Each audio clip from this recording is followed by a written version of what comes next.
اچھا، اب ابن الحاتم سائنس اور میتھ کی ریسرچ اور تحقیق میں پوری توجہ دے دیتا ہے اور اپنی تحقیق جاری رکھتا ہے۔ جو اس وقت کا جو خلیفہ تھا الحاکم، اس کی بہن کا نام تھا ست الملک، اس نے کافی اس پہ توجہ دی کہ یہ جو تحقیق کر رہا ہے اس کو ہمیں فروغ دینا چاہیے، تو اس نے اس کی کافی مدد کی۔ اب ست الملک جو ہے وہ انسانی تاریخ کی امیر ترین خواتین میں اس کا شمار ہوتا ہے۔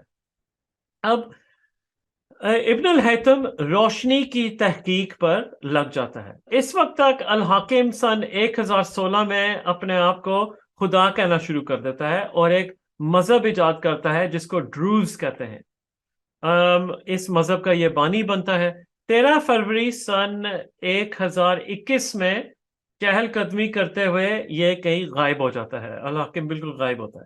لیکن اس کے پیروی کرنے والے کہتے ہیں کہ یہ اب مہدی بن کر واپس آئے گا۔ تو الحاکم کی بہن اس کے غائب ہونے کے بعد اس کی بہن 2 سال تک حکومت کرتی ہے اور ابن الحیثم کی تحقیق میں دلچسپی لیتی ہے اور فروغ دیتی ہے اس کی تحقیق کو۔ ابن الحاتم اپنا گھر چھوڑ کے قبہ میں منتقل ہو جاتا ہے۔ یہ ایک ڈوم شیپ قسم کا چھوٹا سا گھر ہوتا ہے، اس میں منتقل ہو جاتا ہے۔ کیوں؟ کیونکہ یہ الازہر مسجد کے پاس ہوتا ہے، الازہر مدرسہ اور یونیورسٹی کے پاس ہوتا ہے، اور وہاں یہ میتھ پڑھاتا ہے اور یونانی کاموں کے ترجمے کرنے لگتا ہے۔ اب ہم دیکھتے ہیں کہ ابن الحیثم کی ایجادات کیا ہے، اس کی کنٹریبیوشن کیا ہے، اس نے دنیا کو کیا دیا۔ یہ جیومیٹری سے کافی متاثر ہوتا ہے اور روشنی کی شعائیں کھڑکیوں سے جب آتی ہے تو یہ نوٹ کرتا ہے کہ جب شعائیں جو ہے سورج کی یا روشنی کی یہ جب کھڑکی میں سے آتی ہے تو یہ کچھ تبدیل ہو جاتی ہے، اس میں کچھ تبدیلی آتی ہے۔ یہ کیا تبدیلی ہے؟ جو سائے جو سارا دن جو ہے سایہ کا رخ بدلتا ہے، اس کا سائز بدلتا ہے، یہ کیوں ہوتا ہے؟ یہ کیسے ہوتا ہے؟ یہ لائٹ کے ساتھ کیا اس کا تعلق؟ اب دیکھیں، ہمیں یہ چیزیں آج کل اتنی زیادہ مسئلہ نہیں دیتی، ہم ان کے بارے میں زیادہ نہیں سوچتے، لیکن آپ یہ سوچیں یہ بات ہے 900 کچھ کی بات ہو رہی ہے، ٹھیک ہے، یا سن 1000 کچھ کی بات ہو رہی ہے، 10ویں اور 11ویں صدی کی بات ہو رہی ہے۔ یہ اس وقت ہمیں یہ چیزوں کو پتہ ہی نہیں تھا، ہمیں یہ بھی صحیح طرح نہیں پتا تھا کہ سایہ کیسے ہوتا ہے، روشنی جو ہے وہ آنکھ سے نکلتی ہے یا کہیں اور سے نکلتی ہے، اور ہمیں نظر جو آتا ہے وہ کیوں نظر آتا ہے، اور یہ جو سائے کا رخ جو بدلتا ہے یہ کیوں بدلتا ہے؟ کیونکہ اگر شعائیں روشنی کی آ رہی ہیں تو یہ مڑ جاتی ہیں، کیا ہوتا ہے؟ تو یہ سب تحقیقات پوری دنیا کی ہسٹری میں پہلی دفعہ ہو رہی تھی یہ چیزیں، ٹھیک ہے نا؟ اور یہ میں آپ کو بتا رہا ہوں کہ یہ مسلمان سائنسدانوں کا کتنا بڑا ہاتھ ہے اس میں۔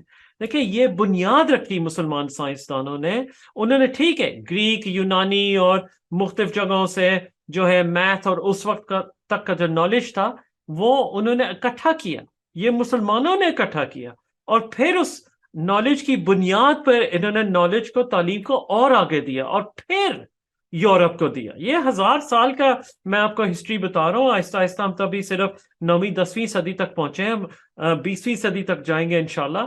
تو یہ اس طرح کی چیزیں اس وقت پوری ہیومن ہسٹری میں پہلی دفعہ دریافت ہو رہی تھی۔ اس چیز کا ہمیں بہت زیادہ فخر ہونا چاہیے کہ دارالحکمت جیسی جگہیں تھیں، بیت الحکمت جیسی جگہیں تھیں جہاں سائنسدانوں کو یہ موقع ملا، اور یہ مختلف جو کام تھے پہلے ان کے ترجمے ہوئے، اور پھر ذہنی ماہر تھے، مختلف لوگ ذہین قسم کے دانشور تھے، سائنسدان تھے، ماہر فلکیات تھے، میتھ کے جو ہیں وہ ماہر تھے، جنہوں نے نہ صرف میتھ کی مختلف شاخیں کھولی بلکہ دنیا کو بالکل تبدیل کر کے رکھ دیا ان چیزوں کی بنیاد پر۔ تو یہ سننے میں ایک چھوٹی سی چیز لگتی کہ بھی ان کو روشنی کی شعاؤں کو ان کو پڑھنے کا شوق تھا اور یہ سوچتے تھے ان چیزوں کے بارے میں، لیکن آپ یہ دیکھیں کہ اس وقت یہ چیزیں نہ دریافت ہوتی تو آج ہم اتنی ترقی نہ کر پاتے۔ تو یہ بہت اہم چیز ہے، بہت ہی زیادہ اہم چیز۔ جیسے میں نے پہلے بتایا، انہوں نے ان ٹاپکس پہ 200 سے زیادہ کتابیں لکھی،